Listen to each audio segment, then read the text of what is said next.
Bueno, entonces me gustaría hablar de ideales y pues primero vamos a definir las operaciones aritméticas con ideales. Entonces, ah, operaciones, operaciones aritméticas con ideales. Y pues esta idea es,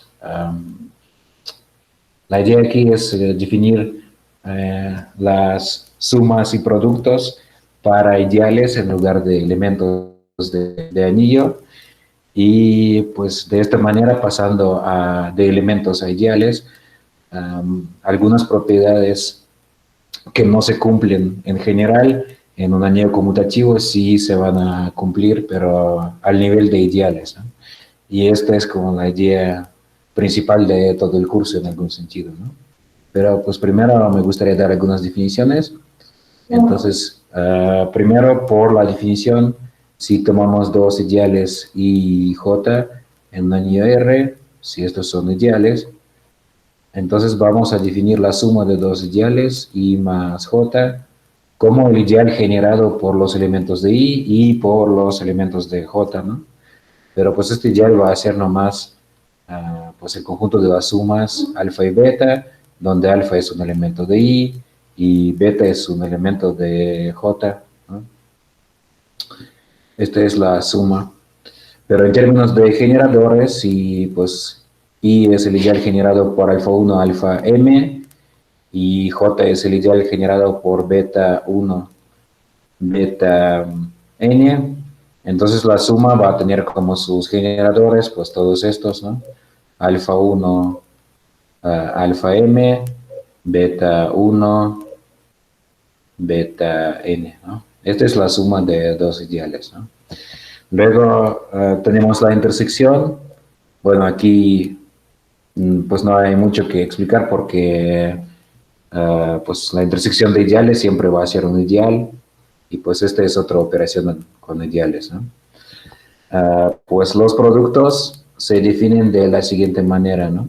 Entonces, el producto va a ser el ideal generado por los productos. Entonces, sus elementos van a ser las sumas finitas de la forma alfa i beta j, donde alfa i están en i y beta j están en j, ¿no? Este es el producto de ideales. Y en términos de generadores, si tomamos un ideal generado por algunos elementos alfa i y otro ideal generado por elementos beta j, no es difícil pues, comprobar que el producto que acabamos de definir va a tener los productos de alfa i y beta j como sus generadores, ¿no? Entonces, esto es en términos de generadores, ¿no? Y también una observación, una nota, como hemos definido el producto, pues se ve que el producto de I por J está contenido en I, porque es un ideal, y también va a estar contenido en J. Entonces, este ideal está en la intersección de I con J, ¿no? Y bueno, entonces hemos definido la suma, el producto, y pues también consideramos la intersección, que es otra operación que va a ser útil, ¿no? Y pues la suma y producto cumplen las propiedades esperadas, ¿no? Entonces, las propiedades esperadas, podemos ver que la suma y el producto, pues en particular, van a ser operaciones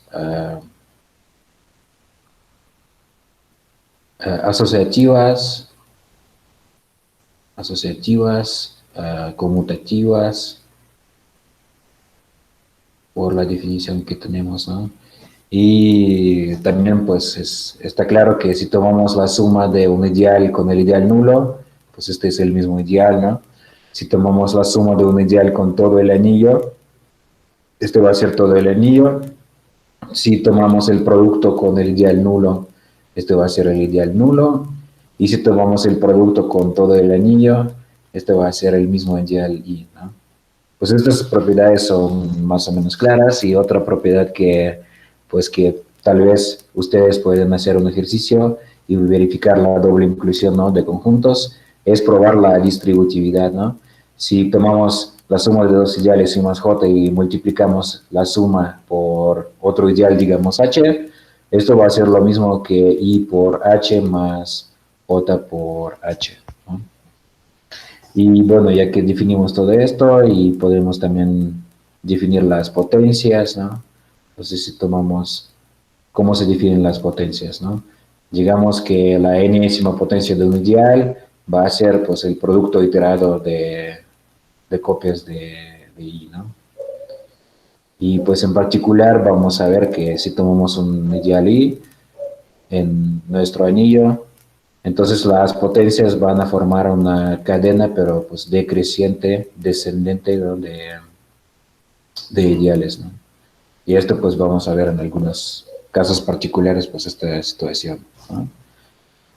Bueno, los que nunca habían visto las operaciones aritméticas con los ideales, pues tal vez hay que hacer hacer pues una pequeña observación que pues cuando se trata de productos de ideales, ¿no? Entonces, I por J, el producto no es el ideal que consiste en productos alfa-beta, donde alfa está en I y beta está en J, ¿no? Pues porque esto en general no va a ser un ideal, ¿no? Lo que hay que hacer es que hay que tomar el ideal generado por estos productos, ¿no? Entonces los elementos en el producto en general no va a ser solamente productos, sino sumas de productos, ¿no? Y pues solo para dar un ejemplo particular, ¿no?, de cómo se ven estos productos, ¿no? Entonces, tomemos un ejemplo, ¿no?, particular.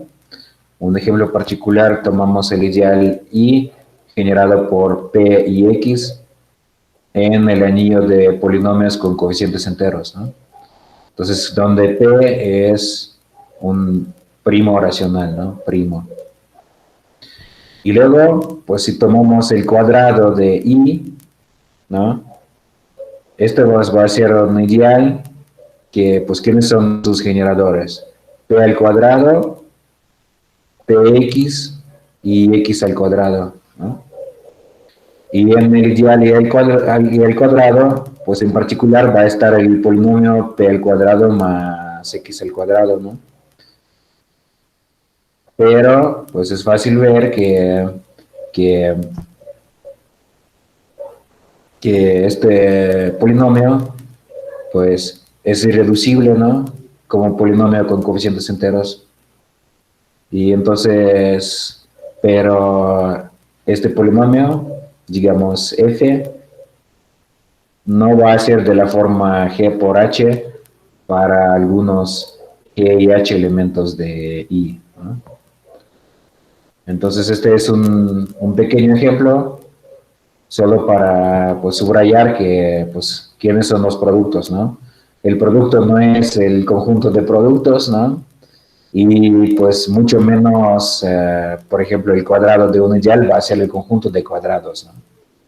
Pues esto es solo para, pues para entender mejor la definición y tener más cuidado, ¿no?, con la noción de productos de ideales, ¿no? Luego, pues una pequeña nota,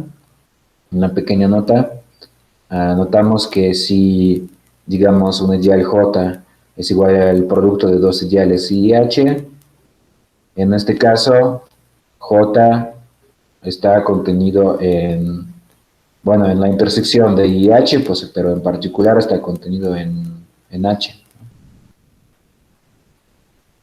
Y también, pues, está contenido en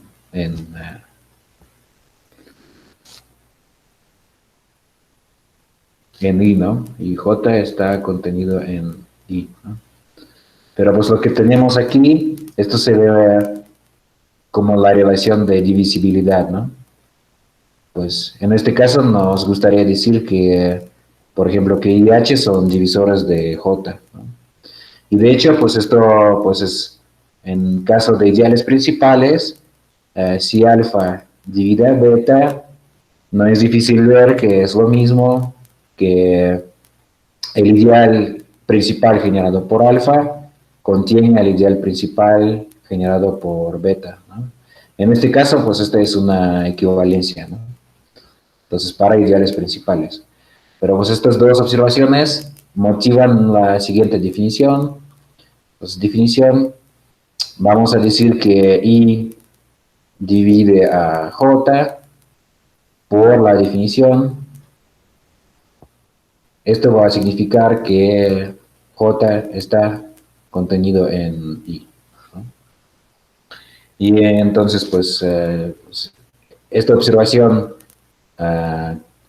que acabo de hacer dice que en los ideales, en los dominios de ideales principales, pues esta relación, pues esta definición de verdad está justificada, pero pues en general, si J está contenido en I, esto en general no va a implicar que existe algún otro ideal H, tal que J es igual a I por H, ¿no? En general, pues nuestra relación de divisibilidad pues no va a funcionar como uno esperaría, ¿no? Pero pues más adelante vamos a ver contraejemplos y también vamos a ver en cuáles situaciones pues esta relación de divisibilidad va a funcionar si de la manera esperada, ¿no? Pero pues la nota es que en general pues esta implicación pues no podemos tener la implicación inversa, ¿no? Es pues lo que está a la derecha pues no va a implicar lo que está a la izquierda aquí en general. Y bueno, ya que estamos hablando de ideales y estamos tratando de reemplazar los elementos de anillo por ideales, a la noción de elementos coprimos va a corresponder la noción de ideales coprimos. Entonces, ¿cuál es la definición en este caso? Entonces, dos ideales I y J son coprimos si la suma de I y J coincide con todo el anillo R, ¿no? Y esta definición, pues al principio tal vez se ve como algo nuevo, pero pues ¿de dónde viene esto, no? Entonces, nota, entonces en un dominio de ideales principales, si tomamos la suma de ideales alfa, digamos, y beta, entonces esto es lo mismo que el ideal generado por alfa y beta, y es lo mismo que, pues ya que es un ideal principal, va a tener solo un generador este también, ¿no? Y este gamma es exactamente el máximo común divisor de alfa y beta, ¿no? Entonces, en el caso de dominio de ideales principales, dos ideales son coprimos, si solo así los elementos que generan estos ideales son coprimos en el sentido de toda la vida, ¿no? Pero aquí pues hay que tener cuidado cuando, por ejemplo, cuando no tenemos un dominio de ideales principales, ¿no? Entonces, un ejemplo,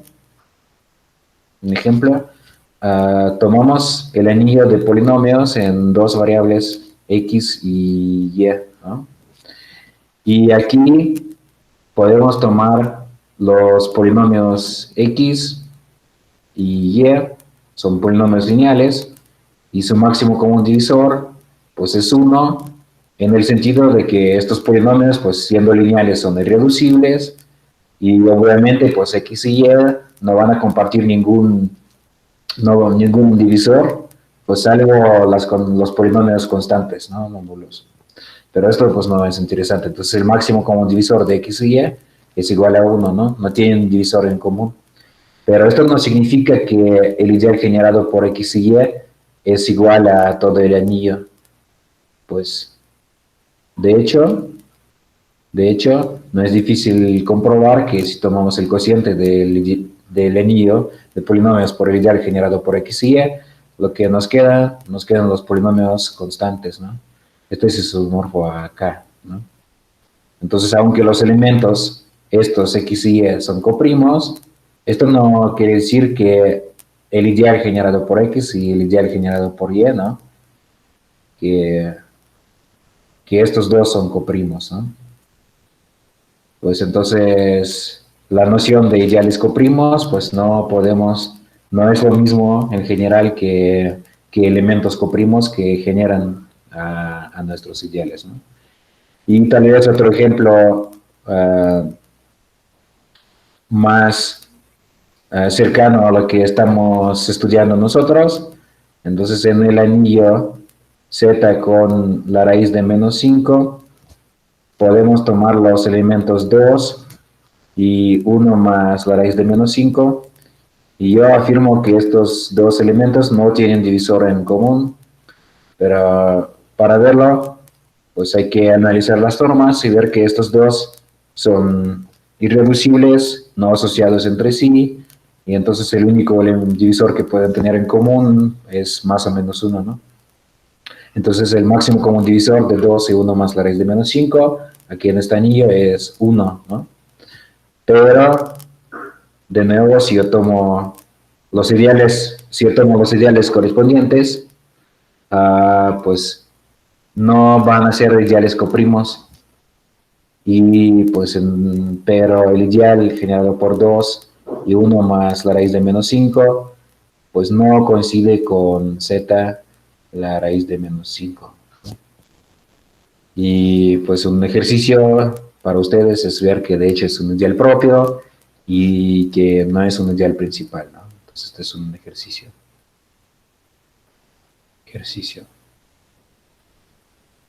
Pero aquí de una vez también se puede ver cuál es el cociente del anillo por este ideal, ¿no? Bueno, esto lo pueden ver ustedes, ¿no? Y pues estas son las definiciones de las operaciones aritméticas con ideales. Y pues para qué sirven estas operaciones aritméticas, ¿no? Yo voy a dar un ejemplo particular, ¿no? De cómo, pues a qué sirven. Entonces el primer ejemplo que vamos a ver es, pues primero vamos a recordar que en un dominio de factorización única hemos usado la vez pasada en varias ocasiones la ley de propiedad. Si tomamos dos elementos coprimos alfa y beta, si son coprimos y el producto de alfa por beta es igual a, digamos, gamma a la n, en este caso podemos deducir que alfa y beta son también enésimas potencias, ¿no? Que alfa es asociado con algún alfa prima a la n y beta es asociado con algún beta prima a la n, ¿no? Pero hemos visto que si no tenemos factorización única, en general esta propiedad falla, ¿no? Y entonces un ejemplo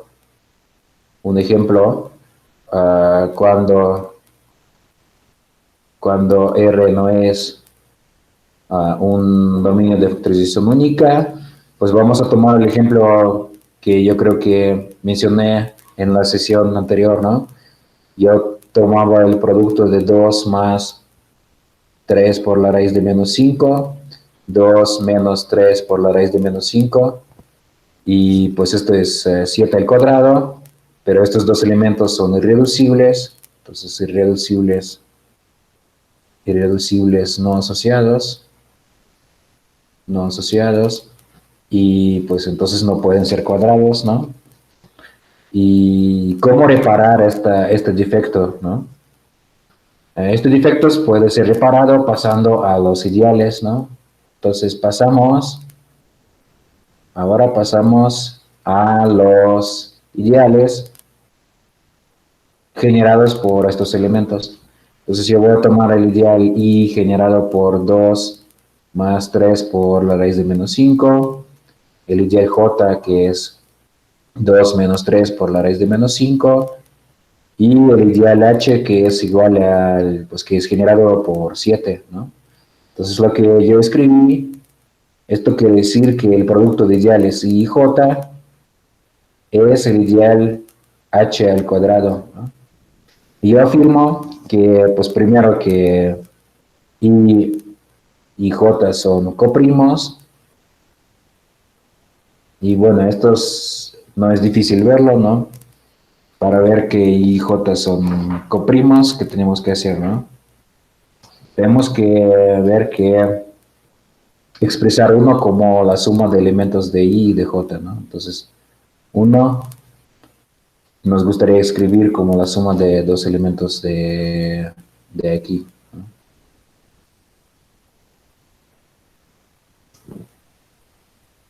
Y pues, ¿alguien ve cómo hacerlo? Pues, un cuarto de la suma de ambos, ¿no? La suma de ambos, pues la suma de ambos va a ser 4, ¿no? Ajá. Sí. O sea, un cuarto por uno más un cuarto por el otro. No, pues el problema es que nuestro anillo R en este caso es z con la raíz de menos 5, ¿no? Y pues Sí. un cuarto pues ahí no está, ¿no? Entonces, pero pues, ¿qué podemos hacer, no? Bueno, un ejercicio para ustedes, pero pues hacerlo bien, ¿no? Escribir uno como la suma de alfa y beta, donde alfa es un elemento de I, es decir, un múltiplo de este, ¿no? Y beta es un elemento de J, ¿no? Un múltiplo del otro, ¿no? Bueno, esto es bastante fácil, ¿no? Solo hay que ver cuáles números tomar, ¿no? Pero bueno, entonces esto es cierto que son ideales coprimos y el producto de estos dos ideales es un cuadrado de un ideal, ¿no? Y um, entonces, ¿qué podemos hacer, no? Yo voy a tomar el ideal I más H y calcular el cuadrado de este ideal, ¿no? Entonces, usando, digamos, el teorema del binomio, ¿no? Pero en este caso particular, ¿no? Es muy sencillo. Vamos a tener por la distributividad, ¿no? I al cuadrado más I por H más H al cuadrado, ¿no? Y pues sabemos que H al cuadrado es I por J, ¿no? Entonces lo que está escrito aquí es I al cuadrado más IH más I por J, ¿no? Y entonces esto es I multiplicado por I más H más J, ¿no? Usando la distributividad, ¿no? Pero pues yo mencioné que I más J es todo el anillo R, ¿no? Entonces este va a ser igual a R, ¿no? Porque I más J nos da R, así que este es I por R y este es igual a I, ¿no? Y luego pues de manera similar, pues el mismo cálculo nos va a dar que J más H al cuadrado es igual a J, ¿no? Entonces, ¿qué acabamos de probar, no? Que hemos tomado dos ideales coprimos, su producto es un cuadrado de algún ideal, y hemos deducido que estos dos son cuadrados, ¿no? Entonces, esta propiedad que falla al nivel de elementos, al nivel de ideales, sí funcionó, ¿no? Pero pues, ¿cuál es la trampa, no? Aquí, ¿cuál es el precio que tenemos que pagar por, uh, por tener esta propiedad, ¿no? Que el producto de coprimos es un cuadrado, implica que estos son cuadrados, ¿no? Pues eh, hemos tomado estos ideales que son I más H y J más H, ¿no? Entonces hemos probado que estos ideales 2 más o menos 3 por la raíz de menos 5 son iguales a los cuadrados siguientes, ¿no? 7,2 más o menos 3 por la raíz de menos 5, ¿no? Porque este va a ser precisamente el ideal I más H o J más H, ¿no? Este es al cuadrado, ¿no? ¿No? Esto es lo que vimos. Pero este ideal no es principal, no es principal. Uno puede verificar, ¿no? A partir de cero que estos ideales no son principales, pero pues también por qué no son principales, ¿no? Entonces, Si no, si fuera el ideal principal, entonces tendríamos que 2 más o menos 3 por la raíz de menos 5, que este ideal es igual al cuadrado de algún ideal principal alfa, ¿no? Pero esto significa, ¿qué significa, no? Esto significa que 2 más o menos 3 por la raíz de menos 5 es asociado con alfa al cuadrado, ¿no? Pero pues empezamos por decir que esto no es posible, ¿no? Que esto no sucede. Entonces, pasando a los ideales, hemos visto que sí es cierto, ¿no? Que los ideales van a ser cuadrados, pero pues estos cuadrados van a ser ideales no principales. Y bueno, este resultado pues funciona de manera parecida. Ustedes pueden ver la prueba general, entonces, ¿cuál va a ser el resultado general, ¿no? Entonces, teorema. Entonces, sean I y J en R, ideales, tales que son coprimos, ¿no? Tales que la suma de I y J es igual a R, ¿no? Entonces, luego, si el producto de I y J es igual a la enésima potencia de algún ideal H, en este caso, entonces, I y J van a ser enésimas potencias, ¿no? Pero pues el cálculo va a ser el mismo. En este caso vamos a decir que, vamos a ver que I más H a la N va a coincidir con I, y J más H a la N va a coincidir con J. Pero pues para hacerlo, esto se hace de la misma manera, ¿no? Hay que despejar usando el teorema del binomio esta potencia y, pues, y ahí está, ¿no? Entonces, por ejemplo, ¿no? Por ejemplo, si tomamos el cubo, ¿no? Entonces, I más H al cubo, ¿qué va a ser, no? I al cubo más I al cuadrado H más I H al cuadrado más H al cubo, ¿no?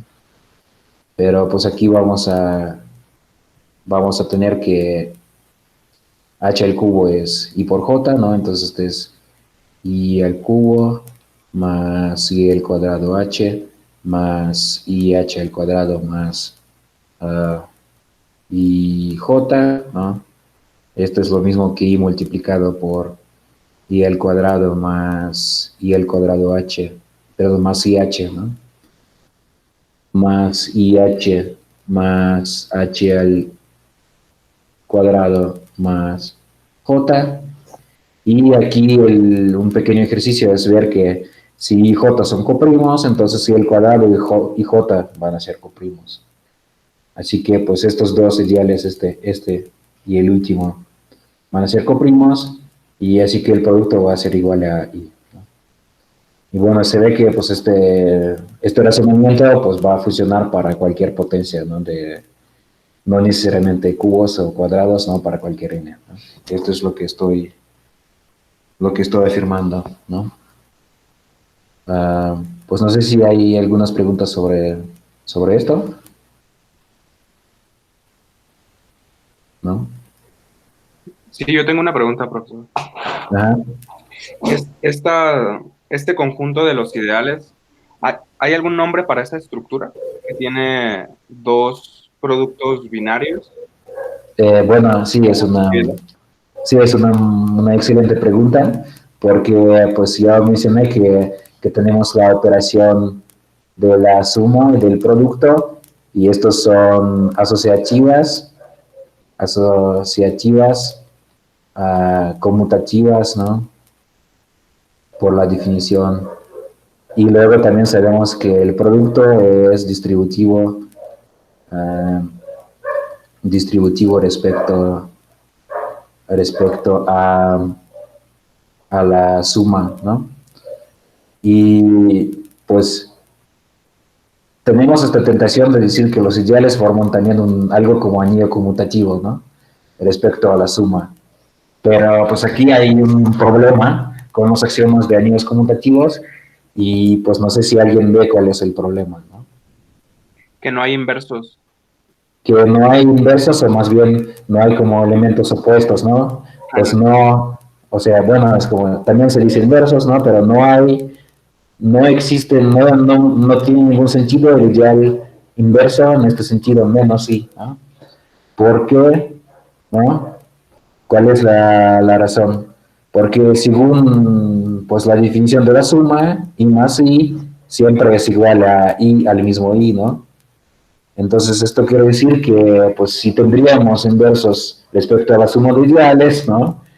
Entonces, porque en este caso, esto pues implicaría que I es igual a cero, ¿no? Y pues y que todos nuestros ideales son nulos y que el anillo es nulo, ¿no? Entonces el problema es que respecto a la suma no es un grupo abeliano, ¿no? Y si no me equivoco, sí, esta estructura tiene como algún nombre y se estudia.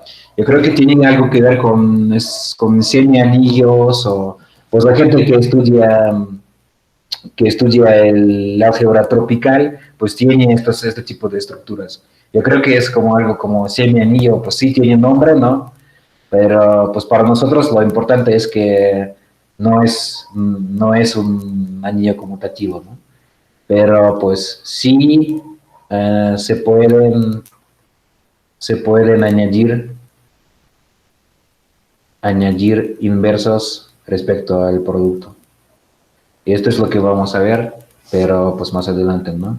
Sí se pueden añadir elementos inversos al producto, pues tales que I por I menos 1 es igual a R, ¿no? Entonces, pues no es un anillo conmutativo precisamente porque no hay inversos respecto a la suma, pero respecto al producto, curiosamente, vamos a ver que en muchos casos sí van a existir inversos, ¿no? Pero esto es como, yo creo que la siguiente clase, ¿no? La siguiente clase. Bueno, y entonces, este es un pequeño comentario, ¿no? De qué estructura tenemos, ¿no? O más bien, qué estructura no tenemos, ¿no? Y bueno, un pequeño lema, si tenemos dos ideales coprimos, si I más J es igual a R, entonces en este caso, pues el producto de I y J normalmente, pues sabemos que es un ideal que está contenido en la intersección de I y J, pero yo afirmo que cuando los ideales son coprimos, aquí tenemos la igualdad. El producto de I y J coincide con la intersección de ideales, ¿no? En el caso cuando son coprimos, ¿no? Entonces, demostración, pues esto es sencillo, ¿no?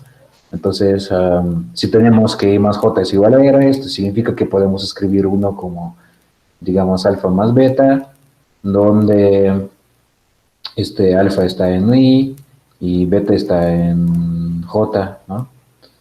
Y en este caso, pues ahora sí tomamos, entonces para probar la inclusión no trivial, ¿no? Que cualquier elemento en la intersección está en el producto, tomamos, digamos, gamma que está en la intersección de I con J, ¿no? Y en este caso, pues podemos escribir gamma como gamma multiplicado por 1, es decir, gamma por alfa más beta, y este es gamma por alfa más gamma por beta, ¿no? Pero pues gamma es un elemento que está al mismo tiempo en I y J, ¿no? Alfa está en I y beta está en J, entonces este corte que tenemos aquí es un elemento en el producto de I por J. Este es un pequeño lema y este lema se usa para probar el siguiente resultado muy famoso. Entonces el teorema chino del resto. Pero pues para los ideales, ¿no? En este caso, ¿no? Entonces, si I y J son ideales coprimos, entonces hay un isomorfismo natural. Si tomamos el cociente de R por el producto de IJ, este va a ser isomorfo al producto de anillos, R cociente por I y R cociente por J. Y pues de una vez, ¿no? ¿Por qué digo que es un isomorfismo natural? Porque si aquí tomamos un elemento X, ¿no? Considerado módulo I por J, este isomorfismo pues va a enviar este resto módulo I por J al resto módulo I y el resto módulo J. Pero pues ahora precisamente en la prueba vamos a ver que esto está bien definido y es un isomorfismo, ¿no? Entonces, demostración. Pues vamos a ocupar el primer teorema de isomorfía, como uno sospecharía, ¿no? Y vamos a considerar el homomorfismo de anillos, que nomás toma un elemento X y lo reduce módulo I módulo J, ¿no? Entonces este es un homomorfismo a R cociente por I por R cociente por J, y X va a, entonces, X módulo I y X módulo J, ¿no? Entonces, primero me gustaría decir que este homomorfismo es sobreyectivo, ¿no? Entonces, phi es sobreyectivo. Para ver qué es sobreyectivo, ¿qué hay que ver, no? Entonces, hay que tomar una clase módulo I y otra clase módulo J, ¿no? Entonces, y probar que existe un X, al que reducirlo módulo I nos da la primera y al reducirlo módulo J nos da la segunda, ¿no? Y aquí pues vamos a usar precisamente que I y J son coprimos y de nuevo vamos a escribir uno como A más B, digamos, donde A está en I y B está en J, ¿no? Y luego esta expresión que 1 es igual a A más B, pues podemos también escribirla de otra manera, que A es congruente a 1 módulo J, ¿no? Y B es congruente a 1 módulo I, ¿no? Y entonces, perdón, sí, entonces si tomamos un elemento X que es igual a por algún alfa más B por algún beta, ¿qué va a pasar con este elemento al reducirlo módulo I y módulo J, ¿no? Entonces, la reducción módulo I nos va a dar alfa, ¿no? Alfa módulo I, y la reducción módulo J nos va a dar precisamente beta, ¿no? Este es beta más J, ¿no? Entonces, esto que demuestra, ¿no? Que, pues, fijando dos representantes alfa y beta, pues tomamos este X, y este X precisamente va a probar que la aplicación es sobreyectiva, ¿no? Y pues luego este homomorfismo pues va a tener núcleo, ¿no? Pero pues ¿cuál es el núcleo, no? Pues el núcleo van a ser todos los elementos que se reducen a 0 módulo I y a 0 módulo J, pero pues esta es la intersección de I con J, ¿no? Pero acabamos de notar que, pues por el lema anterior, cuando los ideales son coprimos, la intersección de I con J es el producto de I y J. Y entonces, para concluir, ¿no? Tenemos un homomorfismo sobreyectivo, su núcleo es este, ¿no? El producto de I por J, entonces, por el primer teorema de isomorfía, ¿no? Entonces, phi induce un isomorfismo R cociente por el producto, isomorfo a RI por RJ, ¿no? Es precisamente lo que yo les prometí, ¿no? Y bueno, pues algún ejemplo, ¿no? Un ejemplo de cómo funciona el teorema chino del resto. Pues por ejemplo tomamos un primo racional que es congruente a 1 módulo 4. Y en este caso hemos visto que P va a ser un producto de dos primos de Gauss. Entonces el anillo de los enteros de Gauss, este es el producto de algún pi por su conjugado, ¿no? Y luego estos pi y su conjugado pues van a ser coprimos porque no son asociados entre sí, pero pues ya que estamos en un dominio de ideales principales, esto es lo mismo que afirmar que el ideal generado por estos dos coincide con todo ZI, ¿no? Y esto significa que sí podemos aplicar el teorema chino del resto, ¿no? Y la conclusión va a ser que el cociente de los enteros de Gauss por P es congruente al cociente por pi multiplicado por el cociente por su conjugado, ¿no? Este es el teorema chino del resto que nos va a dar esto en este caso, ¿no? Y pues hay otro modo de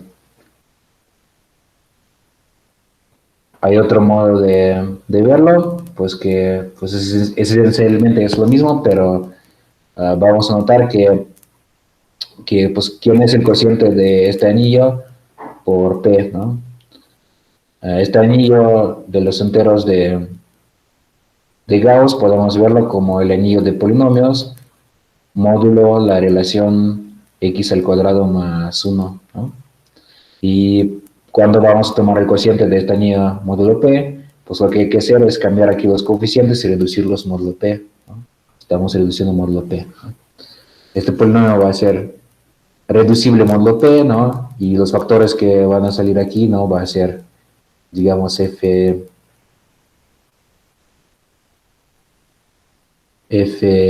fpx cociente por un factor lineal que va a ser, digamos, x menos un elemento que es la raíz de menos 1, módulo p, ¿no? Y otro factor lineal va a ser, entonces, x más la raíz de menos 1, ¿no? Entonces, este es otro modo de ver este isomorfismo, ¿no? Que al final, pues, ¿por qué nos salió esta caracterización, ¿no? Que los primos de Gauss, pues, de esta manera podemos factorizar los primos racionales en los primos de Gauss, pues la condición que salió es que P tiene que ser congruente a 1 módulo 4, ¿no? Pues, ¿de dónde esto salió? Esto salió de la condición de que menos 1P, el símbolo de Legendre, tiene que ser igual a 1, ¿no? En este caso. Esto lo asocia de si solo si P es congruente a 1 módulo 4, ¿no? Pero ¿esto qué significa, no? Esto precisamente significa que el polinomio x al cuadrado más 1 es reducible como un polinomio con coeficientes en FP. Y bueno, entonces este punto de vista, ¿no? Que en lugar de tomar el cociente por un primo racional de nuestro anillo de números, pasar al cociente del anillo de polinomios, ¿no?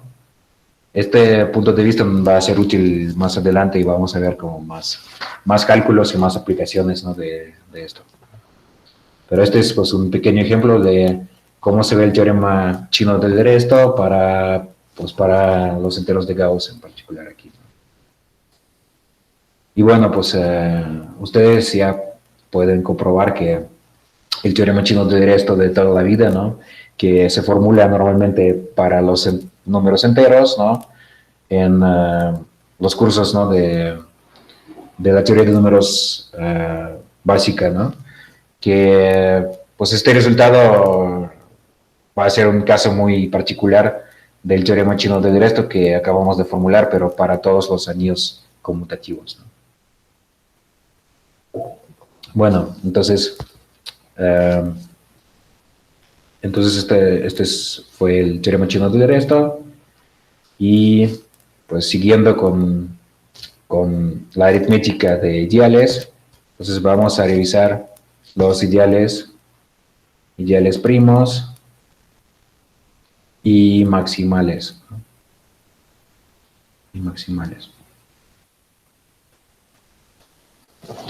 Entonces, cómo motivar, ¿no? Esta noción, ¿no? Pues hasta el momento lo que hemos hecho, pues hemos dicho que nos gustaría pasar de los elementos de nuestro anillo, digamos, pues alfa en nuestro anillo, a ideales, ¿no? Y pues ya vimos en un ejemplo, ¿no? que en el proceso algunas propiedades aritméticas se mejoran, ¿no? Como la propiedad, ¿no? Que si el producto de dos elementos es un cuadrado, luego estos elementos son asociados con cuadrados, ¿no? En general esto es falso, pero es cierto al nivel de ideales, ¿no? Y luego pues tenemos también elementos primos. Entonces si hemos definido los elementos primos en la segunda clase, ¿no? Y pues ¿qué entonces corresponde a los elementos primos en esta correspondencia? Pues ideales primos, ¿no? Ideales primos, ideales primos. Y los ideales primos muy a menudo se denotan por las letras góticas, pero mi mejor intento para escribir la letra gótica P minúscula pues es este, ¿no? Entonces ideales primos en R. Y pues ¿cuál es la definición, no? Entonces definición, entonces un ideal P en R es primo si se cumple una de las siguientes propiedades que ustedes pueden ver que son equivalentes, ¿no? La primera propiedad que es un ideal propio y si el producto de dos elementos está ahí, luego uno de los factores alfa o beta tienen que también estar ahí, ¿no? O beta está en P, ¿no? Luego otra caracterización parecida, entonces este es un ideal propio y si el producto de dos ideales, en este caso, está contenido en P, luego entonces uno de los factores I o J tiene que estar contenido en P. Y pues la última caracterización, que va a ser más interesante, que el cociente de R por P es un dominio, ¿no? Entonces, un ejercicio para ustedes, ver que las tres condiciones al final son equivalentes, ¿no? Aquí tal vez como hay que hacer un pequeño comentario, ¿no? Que por la definición, el anillo nulo no se considera como un dominio de integridad, ¿no? Entonces, cero no se considera como un dominio. Y pues precisamente gracias a esto, pues la caracterización de una vez excluye, ¿no? Que el caso cuando P coincide con todo el anillo, ¿no? Así que pues el ideal, un ideal primo tiene que ser un ideal propio por la definición, ¿no? Y una pequeña anotación, el conjunto de todos los ideales primos se llama el espectro y se denota por spec R, ¿no? Entonces spec R es el conjunto de todos los ideales primos, ¿no? Ideal primo. Esto se llama el espectro de R, ¿no? La terminología, ¿no? De álgebra conmutativa, ¿no? Y de una vez vamos a definir qué es un ideal maximal. Entonces, un ideal M en R es maximal si se cumple una de las siguientes condiciones equivalentes. La primera va a ser pues que es maximal respecto a los ideales, respecto a la inclusión, ¿no? Entre los ideales propios, ¿no? Entonces esto quiere decir que M es un ideal propio y pues es maximal respecto a la inclusión, ¿no? Si tenemos otro ideal I, digamos que es propio y que contiene a M, luego I es igual a M, ¿no? Esta es la maximalidad respecto a la inclusión entre los ideales propios, ¿no? Y pues otra condición que es más fácil de comprobar normalmente, ¿no? Que el cociente por este ideal es un campo.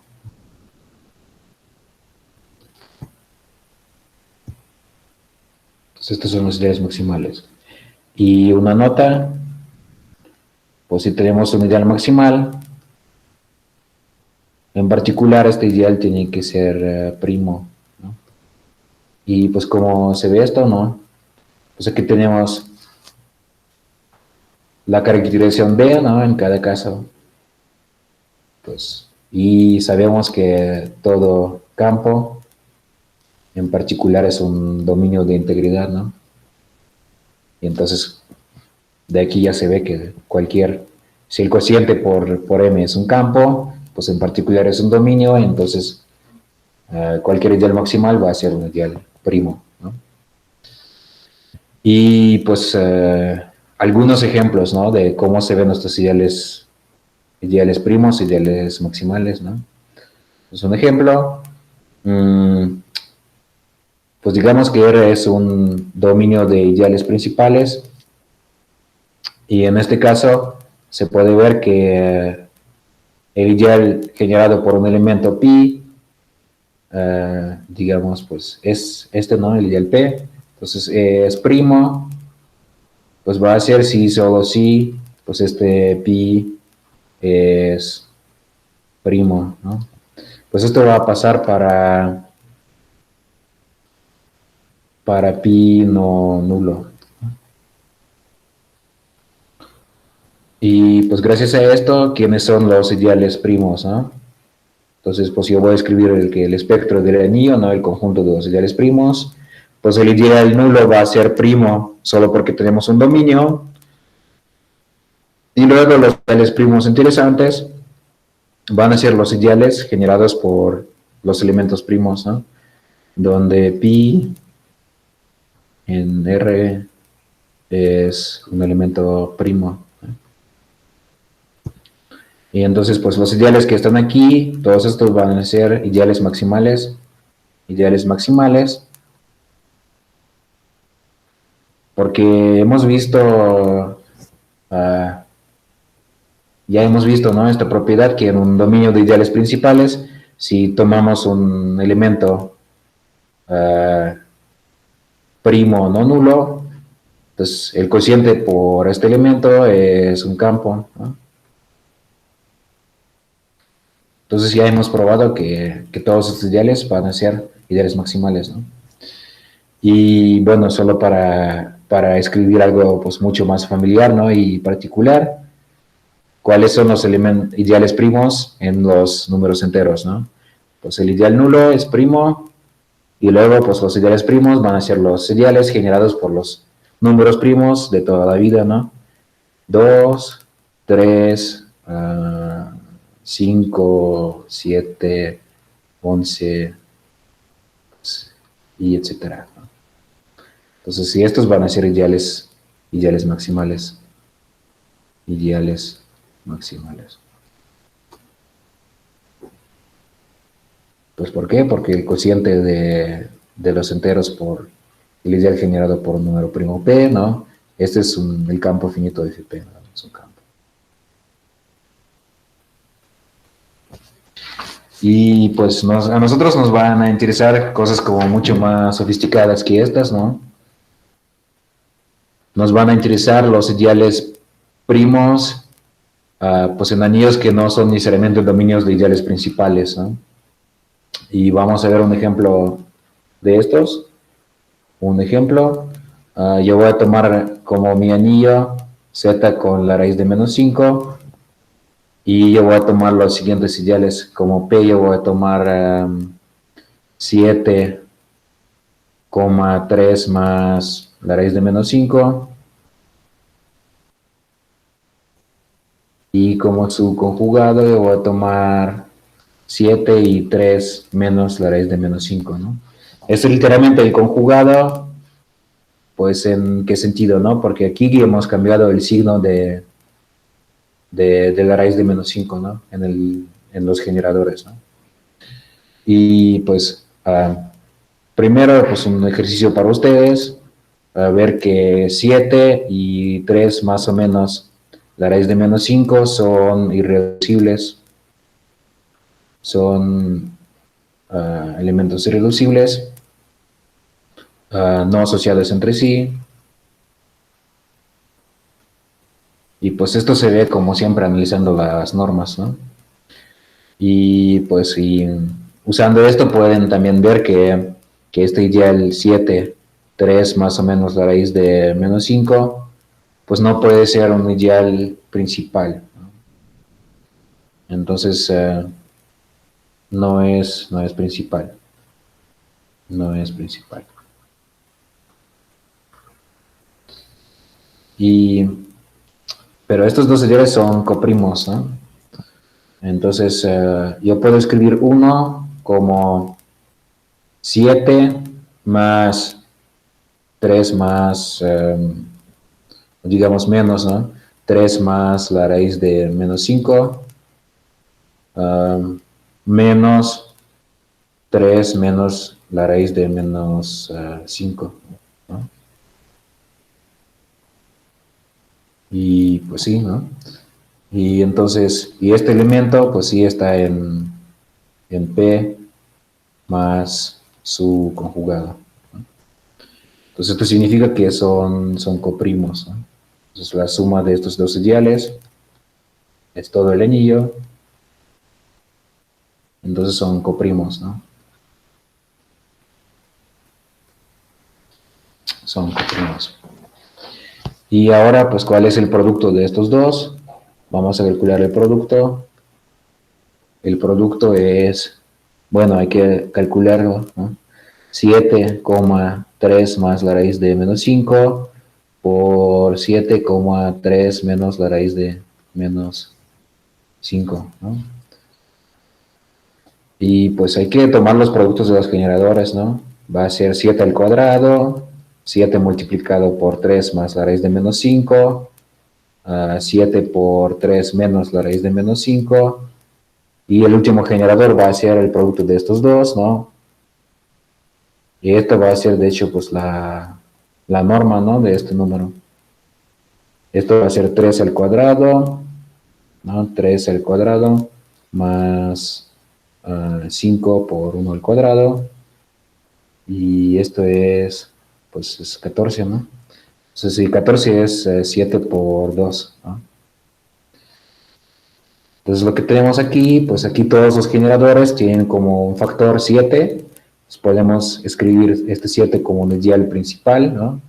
Entonces, 7 multiplicado por 7, 3 más la raíz de menos 5, 3 menos la raíz de menos 5, y pues aquí tenemos 2, ¿no? Pero pues acabamos de ver que podemos expresar 1, ¿no? En términos de estos elementos, ¿no? Entonces el ideal segundo que está aquí, este coincide con el anillo, ¿no? Así que tenemos el producto del ideal generado por 7 por este, entonces este es el ideal generado por 7. O bueno, para evitar cualquier confusión, mejor escribir que este es 7R, ¿no? El ideal generado por 7 en el anillo R, ¿no? Así que calculamos el producto, ¿no? Pues también yo digo que P y P barra son ideales propios, son propios. Pues hay varios modos de verlo, pero pues el modo listo de verlo, ¿no? Entonces para verlo, notamos que este P barra, de hecho es el conjugado de P en cierto sentido, ¿no? Entonces para verlo notamos que, pues que la extensión Q, la raíz de menos 5 sobre Q, pues tiene su grupo de Galois que consiste pues en la identidad y la conjugación, ¿no? Que manda la raíz de menos 5 a la raíz menos la raíz de menos 5, ¿no? Esa es la conjugación compleja, ¿no? Y luego, pues este grupo, pues podemos denotarlo, digamos, por G, ¿no? Y este grupo actúa mediante automorfismos sobre este campo, ¿no? Pero también va a actuar por la conjugación sobre nuestro anillo, ¿no? Y podemos ver que entonces que si aplicamos este grupo, pues uno de estos automorfismos a algún ideal, también vamos a tener un ideal, ¿no? Entonces esta acción del grupo de Godot va a permutar de alguna manera los ideales, ¿no? Y entonces este ideal P barra es lo mismo que la imagen de P respecto a la conjugación, ¿no? Y usando esto no es difícil ver que P barra es trivial, ¿no? Coincide con todo el anillo, ¿no? Si, solo si, entonces el ideal P coincide con todo el anillo, ¿no? Entonces, pero sabemos que su producto no es R, sino el ideal generado por 7, ¿no? Entonces, esto demuestra que ninguno de los dos puede ser R, ¿no? Entonces, esto implica que P y P barra son ideales propios, ¿no? Bueno, esta es como una explicación un poquito sofisticada, porque estos ideales son propios. Pues lo que ustedes pueden hacer como un ejercicio, ¿no? Cómo ver directamente que estos ideales son propios, ¿no? Un ejercicio, ¿no? Un ejercicio, pues, por ejemplo, tomamos este P, y este es 7, 3 más la raíz de menos 5. ¿Cómo ver que este ideal no es propio, no? Pues hay que ver que 1 no está en este ideal, ¿no? Entonces, si 1 está en P, luego 1 podemos escribirlo como el producto de A más B por la raíz de menos 5 por 7 más C más D por la raíz de menos 5 multiplicado por 3 más la raíz de menos 5, pues luego despejar esta expresión y ver que, pues que de hecho esto nunca puede pasar, ¿no? Pero pues este es algo trabajoso, ¿no? Y la explicación que yo di arriba, ¿no? Es mucho más lista, ¿no? Pues no van a ser, ambos van a ser propios porque ya sabemos que su producto no es R y uno es el conjugado del otro, ¿no? Pero pues también es un buen ejercicio para pues aprender ¿no? a hacer cálculos en los anillos de números como este, ¿no? Pues nomás despejar esta expresión y ver qué va a pasar, ¿no? Bueno, entonces tenemos dos ideales propios y pues yo afirmo que estos ideales de hecho van a ser ideales maximales, ¿no? Entonces P y P barra son maximales.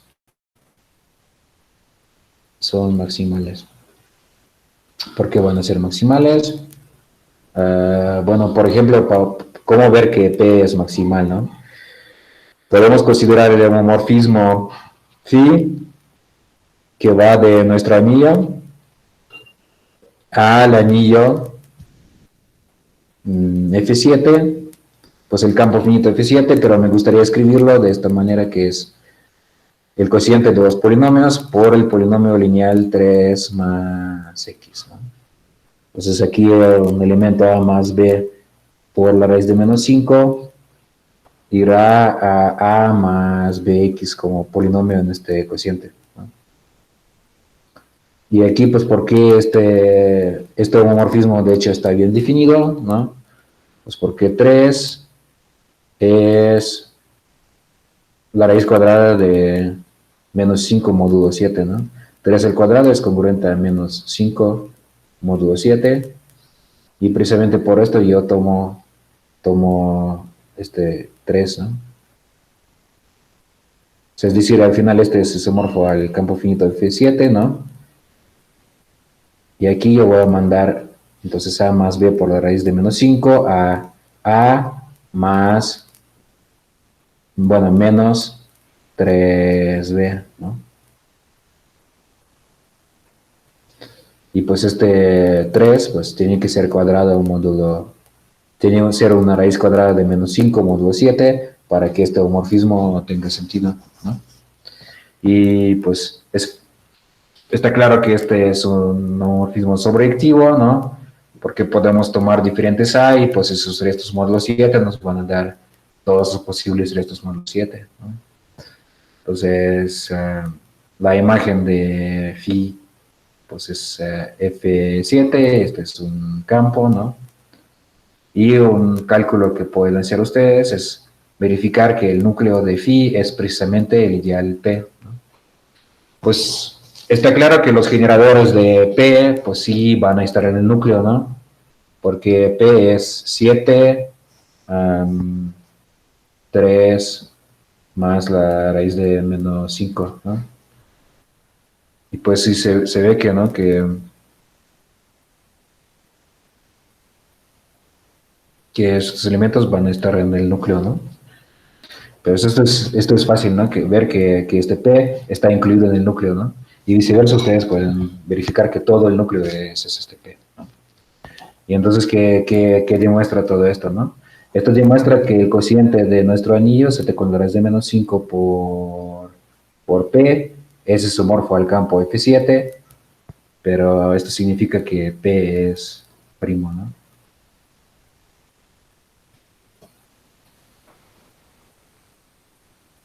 ¿No? Y pues de la misma manera pueden ver que P barra también es primo, pero pues aquí hay que tomar otro homomorfismo en lugar de phi, ¿no?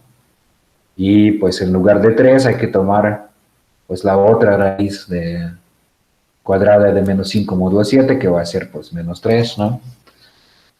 Y pero bueno. ¿Ah? ¿No queríamos concluir que P es maximal? Bueno, P es primo, pues sí, de hecho sí es maximal, ¿no? Perdón. Sí, sí, Pi es, pues en particular es primo, ¿no? Pero pues hemos probado que es maximal, ¿no? Maximal. Muchas gracias, sí es cierto, ¿no? Es maximal, pues en particular es primo, pero pues, es maximal, ¿no?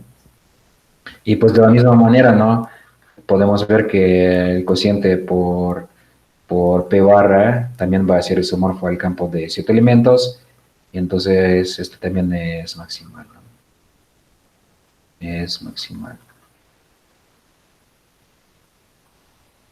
Y pues de hecho, pues entonces hemos encontrado dos ideales maximales en nuestro anillo, y esos ideales maximales van a ser no triviales. Perdón, no principales, van a ser ideales no principales. También pueden ver ustedes que probar que estos ideales no van a ser principales, ¿no? Y bueno, entonces tal vez otro ejercicio, ejercicio, pues este es un ejercicio formal. Entonces, si tomamos un homomorfismo de anillos, digamos de S a R, es un homomorfismo. Entonces, en este caso, si tomamos un ideal primo en R, primo, luego la preimagen de un ideal primo va a ser un ideal primo en S, entonces también primo. Y pues un ejemplo muy particular de este fenómeno, ¿no? Teníamos nuestro anillo Z con la raíz de menos 5, y aquí como subanillo naturalmente está incluido Z, ¿no? Y entonces, esto es lo que nos va a dar, ¿no? Tomamos los ideales primos en nuestro anillo grande, digamos P, y podemos tomar la preimagen de cada ideal primo respecto a este homomorfismo, pero pues en este caso es nomás tomar la intersección, ¿no? Entonces tomamos la intersección de este P con los números enteros, y el resultado tiene que ser un ideal primo aquí en los números enteros, ¿no? Y pues para ver algo particular, ¿no? Si tomamos los ideales que estábamos considerando, 7 más o menos, perdón, ¿qué era? Y 3 más o menos la raíz de menos 5, tomamos la intersección de este ideal con Z, ¿no? Pues tiene que ser un ideal primo en el anillo de los números enteros, pero pues claramente contiene al número 7, pero pues entonces tiene que ser igual a este, ¿no? Es un ejemplo, ¿no? Y pues tal vez solo para terminar con esta discusión de ideales primos y maximales, un resultado típico, ¿no? Ah, proposición.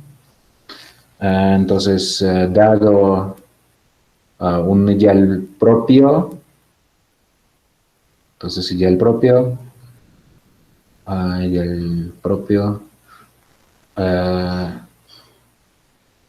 entonces existe un ideal maximal, entonces existe M en R maximal,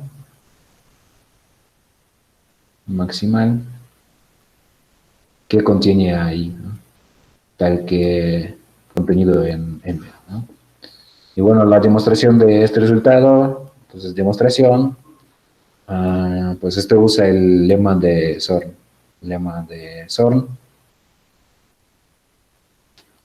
o que es lo mismo el axioma de elección, ¿no?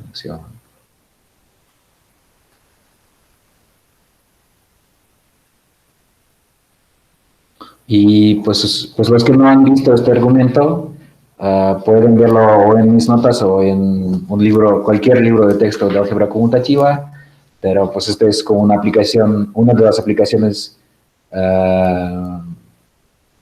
típicas del lema de Zorn, y pues por esto yo creo que sería un poquito aburrido discutirlo la prueba ahora aquí, pues porque los que ya saben, ¿no? Conocen el lema de Zorn, esto está más o menos claro, y pues para los que todavía deben revisar el lema de Zorn, pues mejor que pues lo hagan después, ¿no?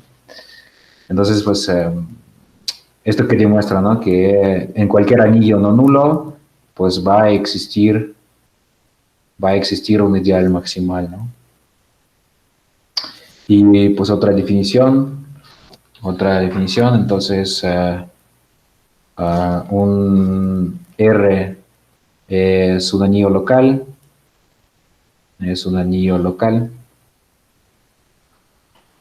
si R tiene único ideal maximal,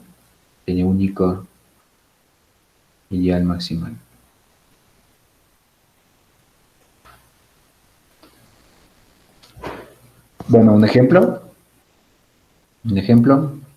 un poquito más adelante los anillos locales van a ser muy importantes para nosotros, pero pues para empezar, ¿no? Solo para ver que estos anillos existen, ¿no? Con esta propiedad, podemos tomar este anillo, que son las fracciones racionales, tales que P es algún número primo racional que no divide al denominador, ¿no? Entonces este es un subanillo en Q, ¿no? Entonces, y este va a ser local, porque no es tan difícil ver que el único ideal maximal va a ser el ideal generado por P, ¿no? Entonces, el único ideal maximal en este caso va a ser el ideal formado por las fracciones donde P divide a A, ¿no? Entonces, este es un ejemplo típico de anillos locales, ¿no? Y una proposición, ¿no? Si R es local y pues si M es su único ideal maximal, entonces si este es local, en este caso los elementos invertibles de R precisamente son todos los elementos que no están en el único ideal maximal, ¿no? ¿Y cómo se demuestra esto? Entonces, si tomamos un elemento que digamos que no es invertible, esto precisamente significa que el ideal generado por alfa es propio, ¿no? Y luego hemos visto que en este caso, uh, este ideal, cualquier ideal propio, podemos encontrar un ideal maximal que contiene a este ideal propio, ¿no? Pero en este caso, pues hay un solo ideal ideal maximal, ¿no? Y pues entonces este ideal tiene que estar en M, ¿no? Pero pues esto significa que alfa pertenece a M, ¿no? Todas estas implicaciones, las dos son equivalencias, ¿no? Entonces hemos probado que un elemento no invertible, un elemento no invertible siempre tiene que estar en el ideal maximal, ¿no? Y viceversa. Si un elemento está en el ideal maximal, este no puede ser invertible, ¿no? Entonces, esta es la prueba. Pues esta es la discusión general, ¿no? De ideales primos y maximales. Y pues ahora yo voy a empezar y la siguiente clase voy a terminar la discusión de ideales en anillos de números. En anillos de números.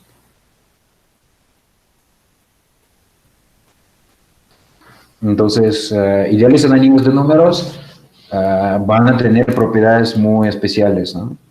Entonces, recordemos que un anillo de números es un anillo que está adentro de una extensión finita de Q, ¿no? Ese es un anillo de números. Y nos gustaría deducir algunas propiedades especiales de los ideales en anillos de este tipo, ¿no? Entonces,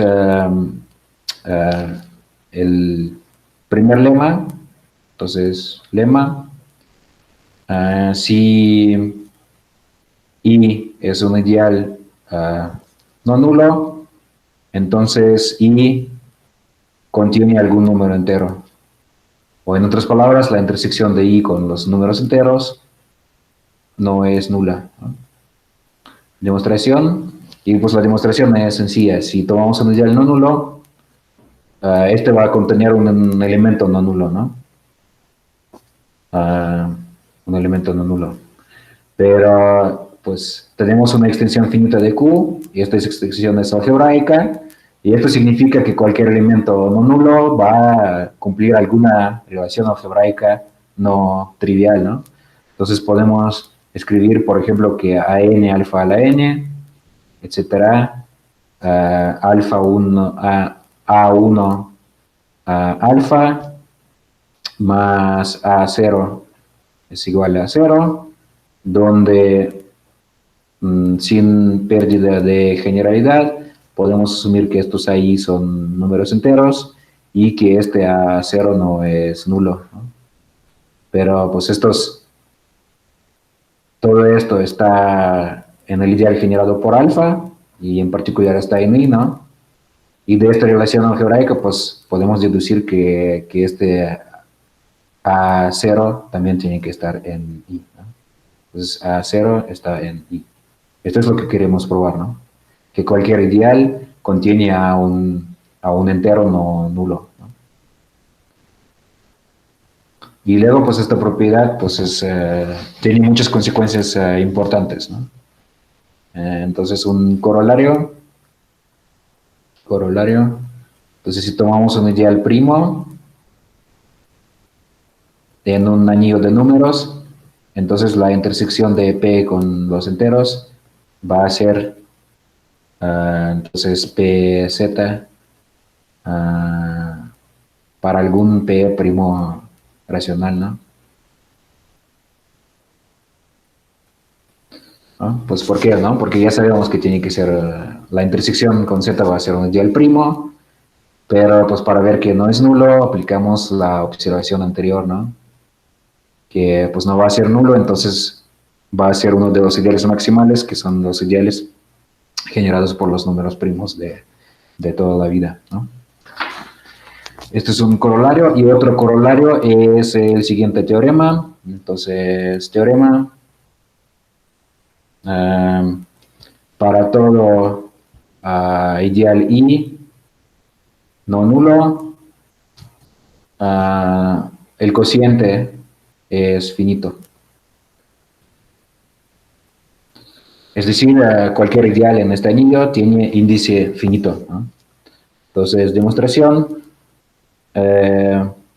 Bueno, se puede reducir todo el caso cuando R es finitamente generado como Z módulo. Entonces, cuando R es finitamente generado como Z módulo, en este caso, ¿esto qué quiere decir, no?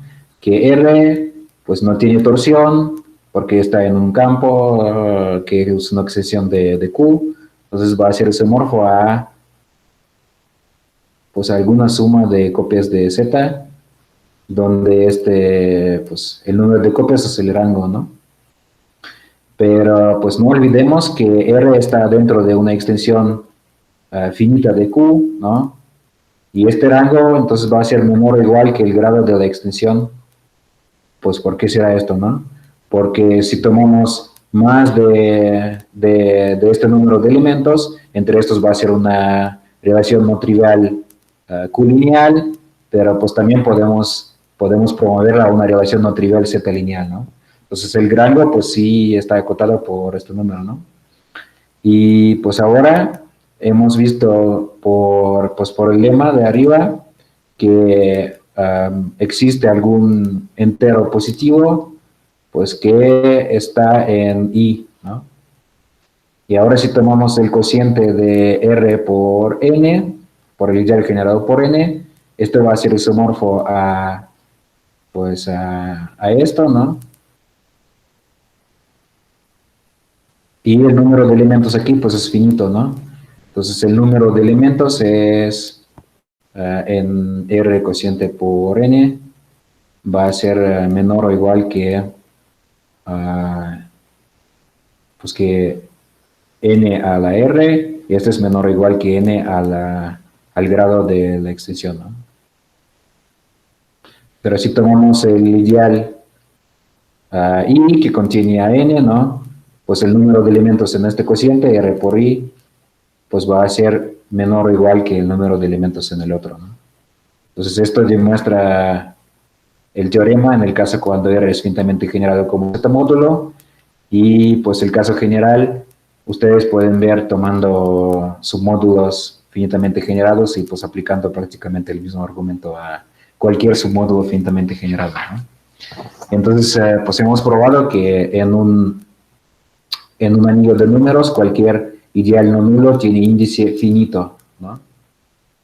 Y pues yo propongo en la siguiente sesión ver cuáles son las consecuencias de este resultado, ¿no?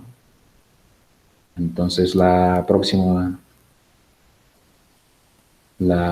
clase, ¿no? Yo propongo empezar por ver las consecuencias, ¿no? Entonces las consecuencias del hecho de que el cociente por cualquier ideal no nulo es finito. Pues una consecuencia que de una vez es fácil notar que este anillo tiene que ser noetheriano, ¿no? Pero bueno, entonces vamos a ver que es noetheriano.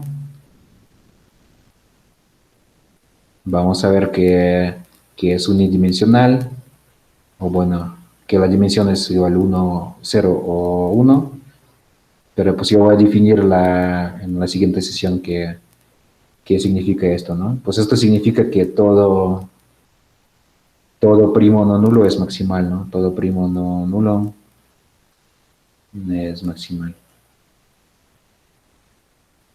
Pero pues esto yo creo que vamos a ver como en el miércoles, ¿no? Pero pues ahora yo creo que es todo con el material que quería presentar. Yo el viernes espero las soluciones pues, de los que quieran hacer los ejercicios y pasar este curso como de manera oficial, ¿no? Y el miércoles eh, voy a seguir, ¿no?, con este material teórico y voy a seguir hablando de ideales en anillos de números, ¿no? Y entonces, pues muchas gracias por su atención y nos vemos el miércoles a la misma hora, a las 12:30, ¿no?